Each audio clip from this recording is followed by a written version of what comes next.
আমি আপনাদেরকে আবার আবদার করব, এখানে যারা বসছেন আপনারা প্রত্যেকটা ভাই, দিনদার ভাই, ইমানদার ভাই যারা আছেন, শেষমেশ এই মাদ্রাসার জন্য কেউ যদি এরকম থাকেন গুনাহ মাফের নিয়তে সাদাকা দান করব আমি।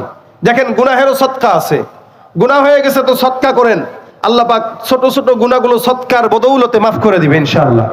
শেষমেশ যদি এরকম কেউ থাকেন মাদ্রাসার জন্য, এই 3 ছেলেরা হাফেজ কোরআন হচ্ছে, এখান থেকে এরাও এক একজন আকাবির হয়ে যাবে, হয়তো ভবিষ্যতের আকাবির হতে এখান থেকেও আসবে, ভবিষ্যতের বিশাল বড় আল্লাহওয়ালা বুজুর্গ হতে এই মাদ্রাসা থেকে হবে, আপনি নিজেও জানেন না। তো এরকম কিছু ভাই যদি থাকেন শেষমেশ দিবেন একটু, আমি আপনাদের কাছে সংক্ষেপে 2-4টা মিনিট শুনবো, এরপর ইনশাল্লাহ সবাইকে নিয়ে একটা নাশিদ হবে, শুনবেন আপনারা? কথা কয় না, মানে নাশিদ মনে হয় বুঝেন নাই, গজল গজল, ঠিক আছে? তাহলে কে কে আছেন একটু শেষমেশ হাতটা তুলেন, যে মাগো হাত তুলছেন, কি লেগে তুলতে বলছি?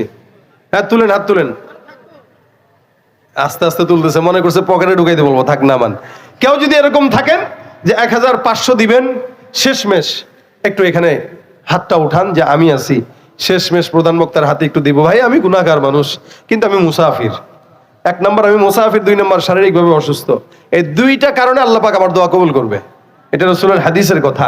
যেহেতু আমি মুসাফির মানুষ, আল্লাহ পাক দোয়া কবুল করে, তার উপর আমি অসুস্থ মানুষ। এখন আপনারা যদি কেউ এরকম থাকেন যে দিবেন, আমি মুসাফির হিসেবে দোয়া করব, মুসাফিরের দোয়া আল্লাহ কবুল করবে ইনশাআল্লাহ। এরকম কেউ থাকলে একটু দেন, যে মাদ্রাসার জন্য আমি 2টা টাকা দিব, 5টা টাকা দিব, 10টা টাকা দিব। কেউ থাকলে একটু হাতটা উঠান, কে আছেন দেখি, কে আছেন শেষমেশ? মাশাআল্লাহ, কি নাম মুরব্বী? হ্যাঁ, বিলাল হোসেন। কত? 1000। মাশাআল্লাহ, কই মহতামিম হুজুর বিলাল সাহেব 1000। ওই যে ভাই কি নাম? কি নাম? রবিউল ইসলাম ভাই 500 টাকা। আলহামদুলিল্লাহ বলেন, আল্লাহ পাক জানে বলে বরকত দান করুক। বেলাল হোসেন 1000, চিনছেন? আর রবিউল সাহেব 500। আর কে আছেন? আর কে আছেন? 1000, 2000, 500, 1 ভাই 500 করে হইলেও দেন, আমার ইজ্জত একদম নষ্ট করেন না। চাইছি যেহেতু, সম্মানটা বজায় রাখেন, একটা সঙ্গীত শোনায় দেবো। কে আছেন? হাতটা উঠান। 500, 1000। মাশাআল্লাহ মুরব্বী, আল্লাহ পাক সুস্থতার হায়াত দান করুক। কি নাম? আব্দুল মান্নান সাহেব 1000 টাকা। আল্লাহ পাক কবুল করুক, বলেন আমিন। আর কে আছেন? আর কে আছেন?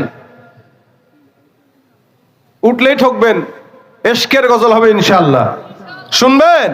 না শুনলে আমার আপত্তি নাই, আমি না শুনাইতে পারলে বাঁচি, কারণ কণ্ঠের হালত তেমন ভালো না। নগদে ভাই 450। মাশাআল্লাহ, মনে যে পকেটে যেটা ছিল এটাই দিয়ে দিছে মনে হয়। আল্লাহ পাক যুবক ভাইকে সুস্থতার হায়াত দান করুক, বলেন আমিন। আর কে আছেন? 500, 1000 এখানে নিয়ে আসেন নগদ থাকলে। মাশাআল্লাহ, এক ভাই 100 টাকা। আর বাকি থাকলে লেখায় নেন। মাশাআল্লাহ, কি নাম? ইসলাম শেখ 500 টাকা। চাদু 500। আচ্ছা, আল্লাহ কবুল করুক। আরেক ভাই 100 টাকা। আর কে আছেন ভাই? আর কে আছেন? যার যতটুকু সামর্থ্য হয়, যার যতটুকু সামর্থ্য হয় দান করেন ইনশাআল্লাহ। আব্দুল হাকিম সাহেব 500। আল্লাহ কবুল করুক, বলেন আমিন। আর কে আছেন ভাই? ইস্তেগফারের আমল করবো তো ইনশাআল্লাহ। আল্লাহওয়ালা বুজুর্গদের মজলিসে যাব, যেখানেই আল্লাহওয়ালা বুজুর্গরা আসবে ওখানে যাবেন, ওলামা একরামদের মজলিসে থাকার চেষ্টা করবেন ইনশাআল্লাহ। তাহলে হায়াতে বরকত হবে, আমলে বরকত হবে। আল্লাহ পাক আমাদের সকলকে তৌফিক দান করুন, বলেন আমিন। আর কে আছেন? 500, 1000। মাশাআল্লাহ, এক ভাই 1000 টাকা। আল্লাহ কবুল করুক, জানে মালে বরকত দান করুক। আর কে আছেন? আর কে আছেন? এই যে মুরব্বী 500 টাকা দিছে।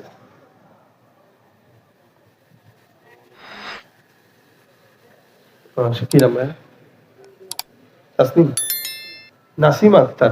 ও, নাসিমা আক্তার এক বোন 500 টাকা দিছে। আলহামদুলিল্লাহ, আল্লাহ কবুল করুক। আর কে আছেন ভাই?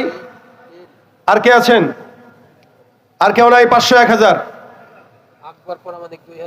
আকবর পরামানিক 2000 টাকা। আলহামদুলিল্লাহ, আল্লাহ জানে মালে বরকত দান করুক। হালাল হারাম না মানিয়া কত টাকা করছো কামাই, এত টাকা রাখবা কোথায়, কাফনের তো পকেট নাই। হালাল হারাম না মানিয়া কত টাকা করছো কামাই, এত টাকা রাখবা কোথায়, কাফনের তো পকেট নাই। টাকা পয়সা লইয়া কি কেউ কবরে গেছে, কি জবাব দিবি রে তুই আল্লাহর কাছে, ওরে মানুষ হইছ বেহুশ দুনিয়ার পিছে, কি জবাব দিবি রে তুই আল্লাহর কাছে। আর কে আছেন? 500, 1000 সকলের জন্য দোয়া হবে ইনশাআল্লাহ। ভাই 500 টাকা।